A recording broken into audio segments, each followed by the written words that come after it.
Hi, it's Adam, and we're here to do a coaching video. I'm sorry that my voice sounds like crap. I'm not feeling that great, but because I can't be doing physical things right now, and I'm an addict, here I am doing this Dominion video. So hopefully you can still understand me, and hopefully you can deal with me drinking some of this tea.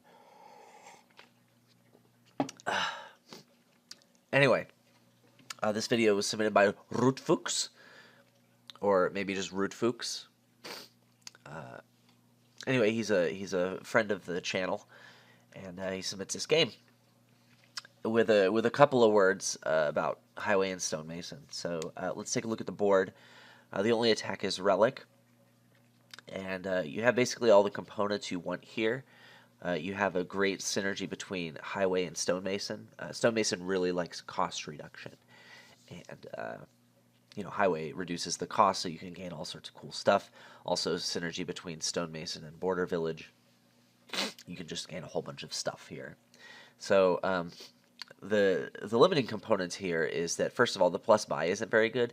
Contraband is just not a good card, and Herbalist is tough to deal with. You need to draw it. You need to have the terminal space to play for it just to get your buy.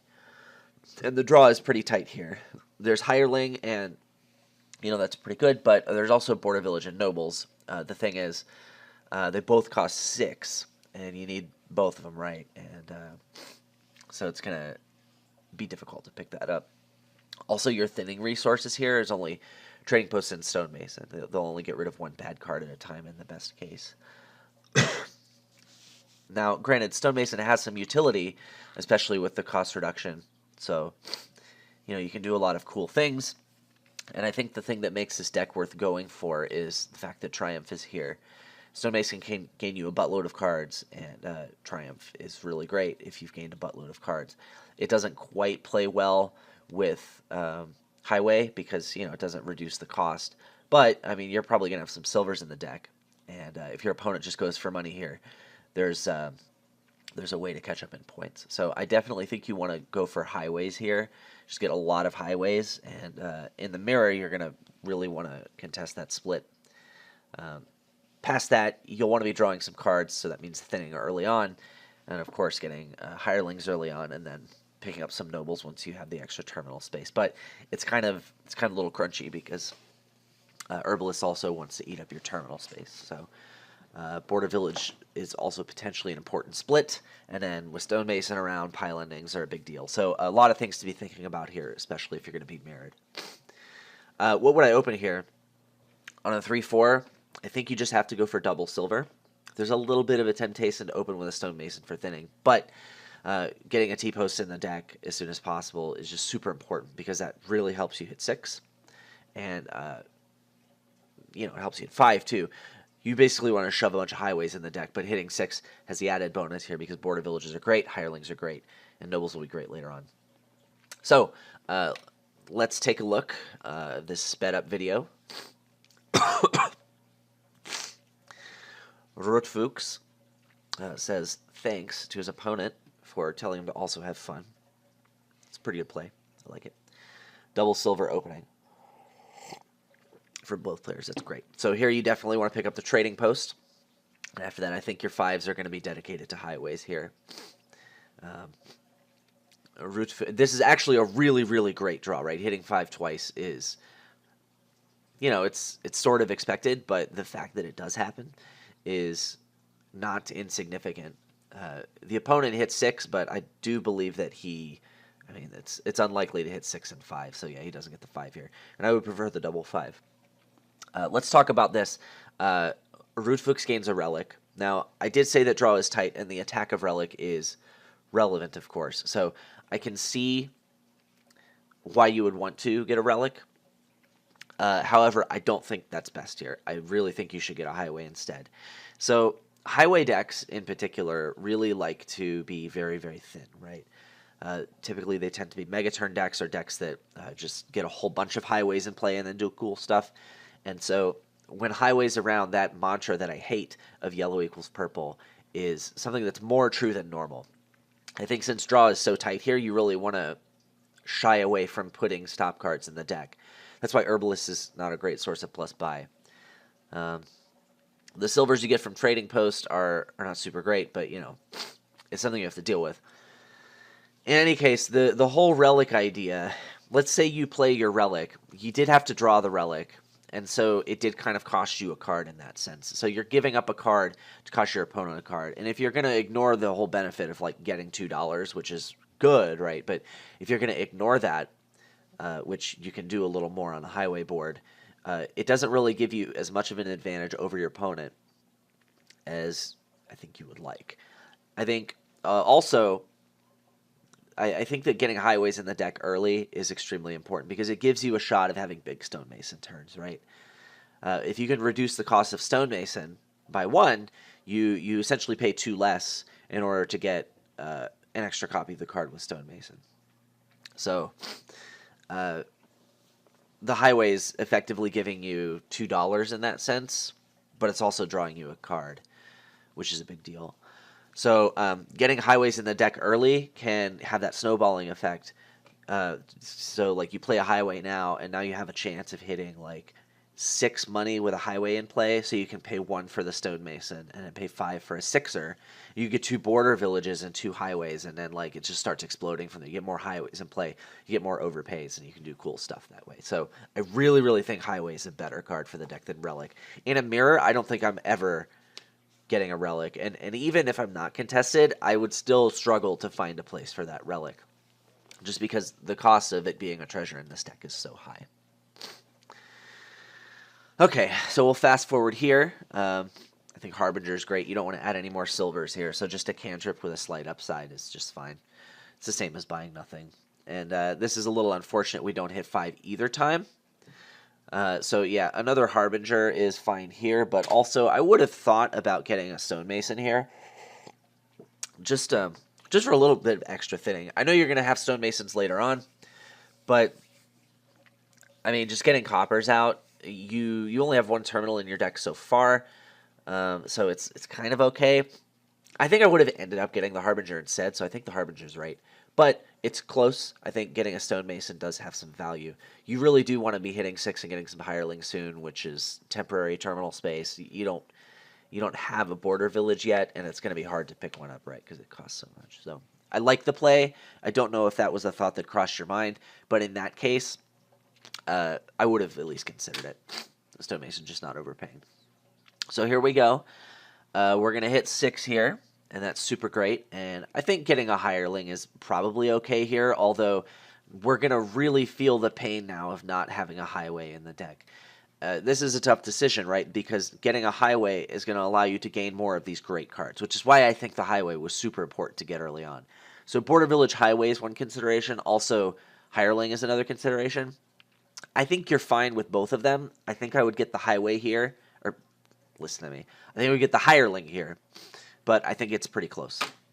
Just because you're at the top of a shuffle and you're likely to hit 5 and not 6 later on, so there's something to getting it. And also, this is super great here. Having these 2 Harbingers makes this Hireling work out really, really well. So now you get to play the Hireling right away. So the fact that those 2 Harbingers were in the deck is another thing pushing me towards, hey, maybe I should get this Hireling. Because you know if you have these Harbingers, you're not going to collide it with your trading post. So anyway, this works out really well here. And Rootfuchs top decks a silver here. I don't like that. I mean, trading post is really great. You know, you're not going to collide it with anything next turn. Getting that thinning online is super important. You also know what these other 4 cards are.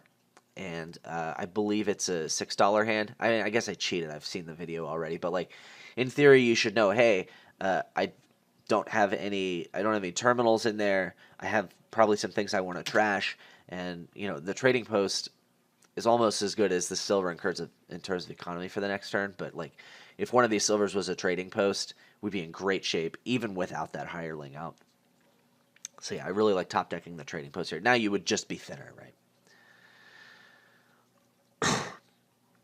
Okay, so here I think it's just, you really need to get a highway in the deck, yeah, so I like that. I think, yeah, top decking the highway here is pretty good. This Hireling is going to start to do some work.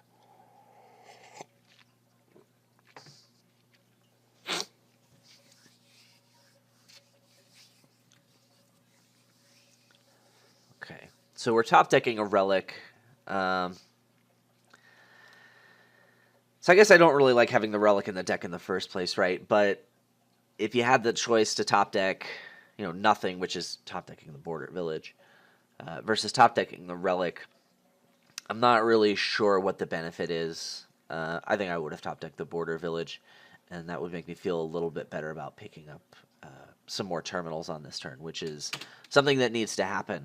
So we did get the highway in play, and we are not clicking on Stonemason. So the reason this deck is good at all is because of Stonemason. One of the big problems that this deck has is all the components you want. Border Village, Hireling Nobles, they all cost 6, and it's hard to get a lot of those right, and Highway is the thing that makes it happen, and the big synergy with Stonemason and Highway is the thing that makes it fast enough, I think, to compete here. So you had the opportunity to buy the Stonemason for 1, overpay by 5, and get 2 6ers. And in this case, that's really great. You have this Border Village top decked, and then you can pick up some terminals. So you can get another Hireling, you can get Border Village Highway, and then a Hireling, or Border Village Highway and a Nobles. But I like getting a second Hireling. Also, putting a Stonemason in the deck is quite good, because you have this trading post that's going to be less useful as the game moves forward, and you're going to have enough highways in play that you're able to thin maybe some silvers with no downside, or the big thing is you have these extra expensive cards like these border villages that you might not need this turn that you can Stonemason into 2 highways. So you have all these opportunities. Stonemason is going to be a pretty good card for the deck moving forward, and getting one in the deck is a big deal. So this is a huge tempo hit by not seeing the synergy. Now, I do believe he picks up on it later in the video, but a couple of turns earlier is really going to accelerate this deck. So he did get the Border Village Highway last turn. It's close. The thought process is fine. I like getting the Hireling here, which he does. Why are we top decking a silver here? The most important card in the deck to play is Highway, and silver doesn't help you play highways. So I don't like that. I mean, Herbalist is fine to have. I actually don't remember when we got this Herbalist. It was probably, it was a $3 or $4 hand earlier. I like picking it up at that point, by the way. But yeah, that treasure top decking ability is just not good here. It's rarely good in general. It's good with potion maybe, but you just want to play highways, man.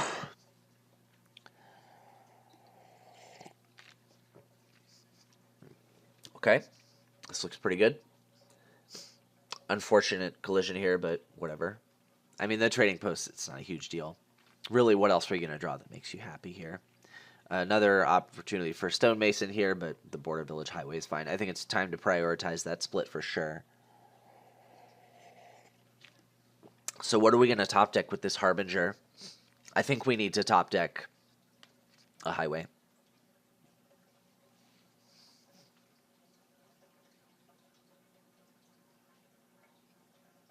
Oh, we can't, because Hirelings are out, and Harbinger's not a good card.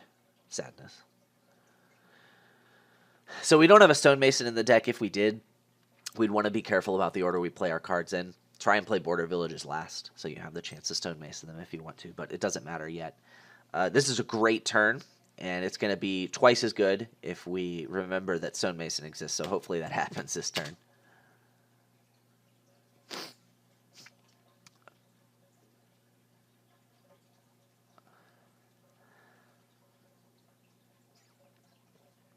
Okay, so still no Stonemason, but we got a Contraband. Contraband's not great. It hurts you while you're building because your opponent can name Stonemason, and it makes your turns half as good like they are here.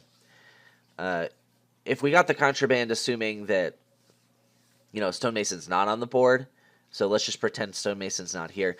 The Contraband might be fine, actually, because you have a lot of cards that you want a lot of. It's tough to deny both Border Village and Highway.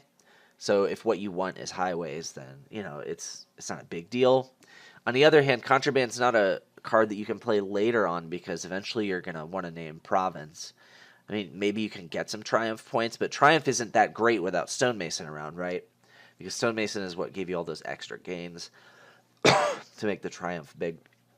So Contraband is just not a good card, and you need some pretty specific situations to make it good. I think it's certainly not nearly as good as another highway, right? But maybe it's not worse than nothing. I guess that's the best I can say about it.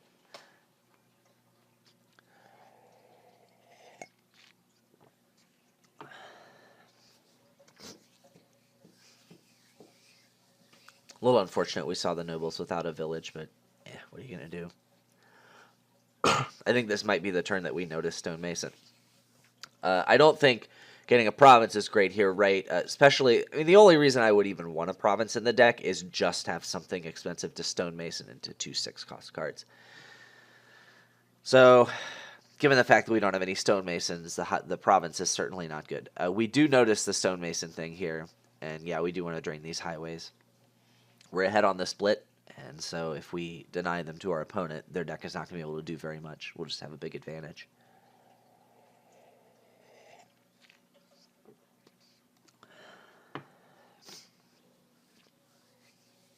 I guess there's something to be said for not doing the Stonemason trick if your opponent also hasn't noticed it, because then they're going to see it, but, like, really you should just play good, right? And, noticing the trick and realizing that it makes a deck worth going for before you ever do it is a big deal. I always like it when people ask permission to record matches, although, like, you don't have to. So yeah, what do you top deck here? Is it Nobles or is it Highway? I think you probably want to top deck a Highway. You have the Herbalist in hand, you have the plus buy, but yeah, it doesn't really matter. Also, yeah, we're not triggering the shuffle. That's a great move to not trigger it. You have all these buys. Hopefully he doesn't ban Stonemason, because that's going to be the best thing. He names Nobles, which is inconsequential. So yeah, you can actually. Can you win here? I don't think you can win, but you can get pretty close. If you're gonna get the border villages, you're gonna get harbingers with it. So I think actually loading up on some nobles is just fine. It's probably enough of a points lead. Like maybe you get like Stonemason nobles, and then a triumph. But I think it's too early to go hard on greening. But anyway, the opponent resigns because we're obviously way ahead. Anyway, those are my thoughts. Thanks for watching.